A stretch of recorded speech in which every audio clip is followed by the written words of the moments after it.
Pat McAfee is returning to WWE. Braun Strowman has given an update on his in-ring future. Plus, we have tons of updates from All Elite Wrestling, including the CEO Tony Khan responding to WWE counter-programming them, plus the future of AEW Games. What is up, wrestling fans? I'm Ben Allison here at Wrestling Republic, and I've got all the wrestling news that you guys need in the time that it takes for you to drink your morning coffee. Let's get into it. But before we do, if you could like, comment, and subscribe, that would be massively appreciated. Now let's get into it. Triple H has confirmed that Pat McAfee will return to WWE commentary at WrestlePalooza on September 20th. McAfee was last seen on WWE programming on June 9th and has since stepped away due to burnout issues. He's a very busy guy, but one of the things which he is busy doing is ESPN College Game Day, so it actually makes a lot of sense that he is involved on the first WWE event on ESPN. Obviously, McAfee's commentary clearly divides a lot of the fan base. Personally, I do enjoy him and I do miss him when he's not there, especially more on the weekly product, I'd say, compared to PLEs. PLEs, I think Michael Cole and Corey Graves do a fantastic job together. But even still, I am looking forward to seeing McAfee back at WrestlePalooza September 20th. Braun Strowman has given an update on his in-ring future in wrestling. He took to Twitter last night to upload a video reflecting on his career while also promoting his new show on the USA Network called Everything on the Menu with Braun Strowman, which will premiere in the fall. In the UK, that's known as autumn. But yes, that is coming for him. But also, he is promoting, teasing a tequila brand that I'm guessing he's going to launch soon. He's been teasing that quite a bit lately. But most importantly, he then got onto his future in wrestling, and he says that he refuses to rule out a return to the ring, but it just depends on how everything else goes. If I'm being completely honest, I'm not actually sure where really he would go. I mean, maybe TNA Wrestling, I guess that could be a possibility, especially with the WWE crossovers now. But I do hope he at least gets, a little bit of a retirement run. I mean, the guy's only 41, so he does have quite a bit of time if he does want to take a couple of years out first. But he is a future WWE champion, so I think it is important that at least he gets to end his career how he wants to in some capacity. But talking about ending your careers, Undertaker has ruled out potentially returning to the WWE ring. Now, over the past few months on podcasts, Undertaker's given a couple of hints about possibly returning to the ring and suggesting there's a few wrestlers such as Gunther who he said that he'd love to step in the ring with, and it's always been unclear if he meant when he was wrestling or now, because he'd say something which would make it seem past tense and then say something like talking about the future. It's been really weird, but he was asked to clear it up. Well, he cleared it up himself in his podcast 6 Feet Under this week, and he said, "No, I'm retired. I can't do it anymore. There is nothing left in the tank,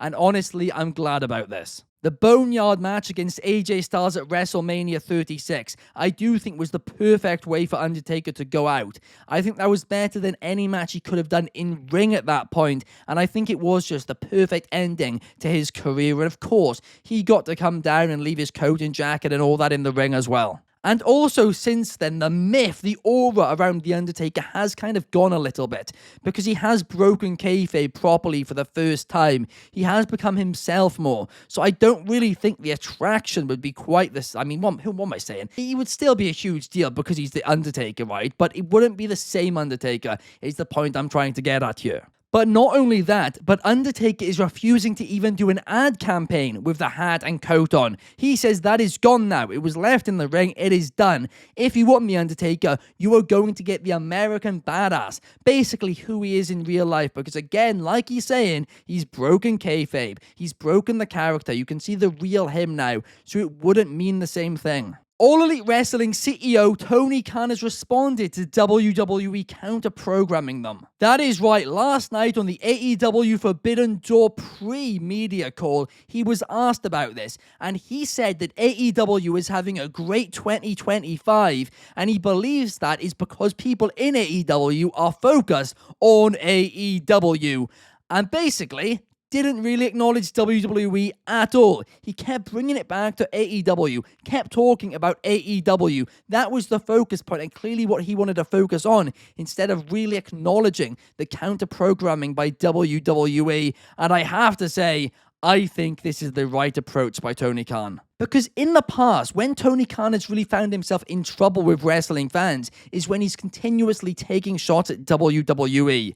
Let's face it, the majority of fans are fans of both products, so they don't really want to see either product taking too many shots at the other one. And I'm really happy that AEW can now understand this and are now doing this. Because if WWE continue to take shots at All Elite Wrestling, continue to counter-program their product, meanwhile AEW just focus on making their product as good as possible, I think AEW are going to come out of it looking very, very good. Tony Khan also gave an update on the future of AEW Games following the disappointing Fight Forever. He said that he loves pro wrestling and he enjoys playing games, but he's not going to pretend to be a gaming expert because he isn't one. He said they learned a lot from Fight Forever and they need to improve upon that and learn more to make the next game much, much better.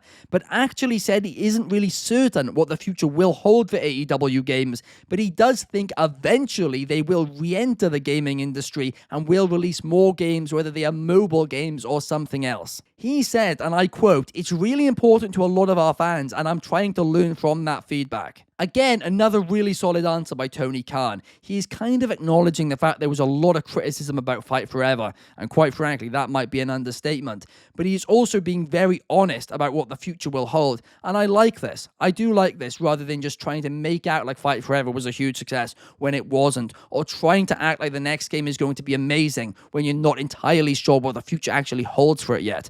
Honesty, especially in this type of thing, is the best policy. All Elite Wrestling is returning to Australia in 2026. Nothing about the event has been confirmed yet, but it is official. It has been announced. AEW Australia 2026.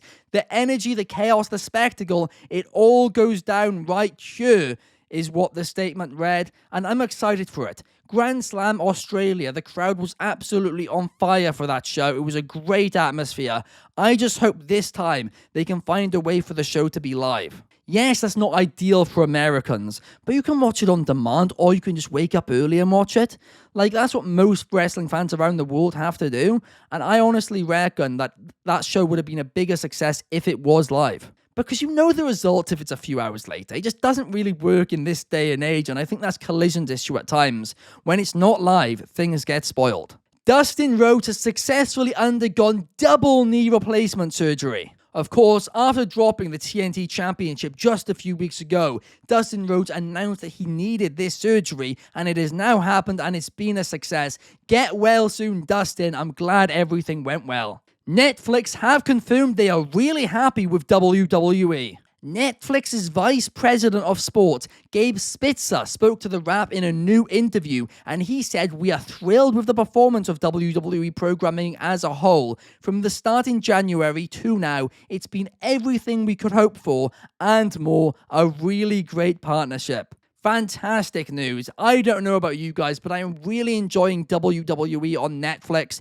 The only complaint I even have is, as European fans, our tape library, our WWE network is basically on Netflix and barely any of it is on there. It really sucks. But on a week-to-week basis, Netflix is a really enjoyable place to watch WWE. The 2x speed stuff, you guys know me. I love that. I'm a sucker for it.